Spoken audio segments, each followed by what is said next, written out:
can you confirm that the amount of money used on the fireworks was of taxpayers' money was 1.5, as been reported, 1.5 million? We haven't got the exact figure, but that sounds about right. But I can send the member the accurate figure once we've got that in. Thank you. And also, it's correct that you had final sign-off on the display, even though it was done with people like the BBC? Yeah. I see. Mr. Mayor, my problem is this, that a lot of people turned into the fireworks, like I did, only to be terribly disappointed by the politicisation of what should be basically a very uniting and harmless event, i.e. fireworks at the end of the year and at the beginning of the year. And what happened is that they were confronted with, you just mentioned their Black Lives Matter, they were confronted with the very recognisable symbol now of the Black Lives Matter movement. Mr. Mayor, this movement believes in defunding the police, it believes in deconstructing the family, history and capitalism. Why did you celebrate it? I think the movement is in danger of confusing individual organisations, the movement and the causes behind the movement. What the movement is about in this country in particular is about highlighting and fighting against the racism, inequality and discrimination that still exists, particularly against black people.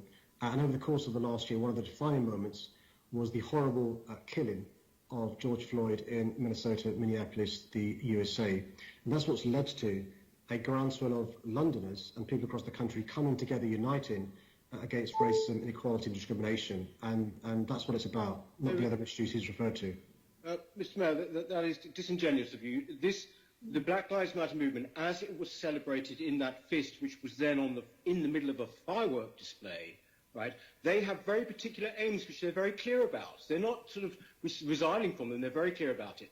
I'm just surprised that, certainly, for example, as the chief policeman in London, that you would agree or celebrate a group that believes that the police should be defunded.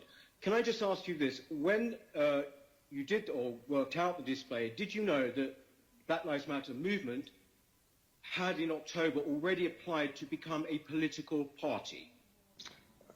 Again, I think he's in danger of conflating individual organisations with the movement and the cause. I'm quite clear. One of the defining moments of 2020 was the world uniting against the racism, inequality, discrimination against black people all across the globe, including in London. I'm not apologetic at all of being anti-racist and not apologetic at all of being a supporter and an ally of the Black Lives Matter movement. Well, I'm not surprised, Mr. Mayor, but the implication that somehow or other that to be anti-racist you have to support the Black Lives Matter movement is one that I reject. It's just absolutely not true.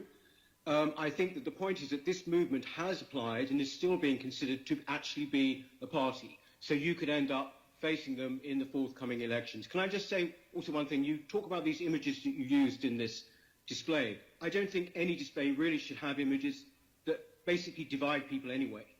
But one of the most important images of last year was the desecrated statue of Churchill. It was everywhere. That happened during a BLM. Can you ask your question, please? Perhaps, Mr. Mayor, do you not think it might have been a more healing thing to have actually had an image, for example, of that statue, but not desecrated?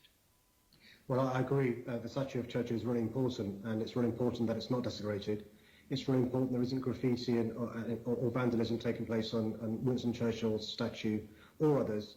He was a great wartime leader. He was the leader of our country and the Allies in defeating fascism across the globe. I'm really proud of his statue in Parliament Square. It's really important that we do what we can to protect that statue, and that's why the police took the steps they did last year to protect the statues. All of us should be outspoken in our views in relation to making sure we stand up to anybody who thinks it's okay to denigrate the statue of Winston Churchill. That would have been a very good way to maybe illustrate that point, actually, by putting it in the display instead of the BLM logo. But anyway, my time's up, Mr. Mayor, so thank you.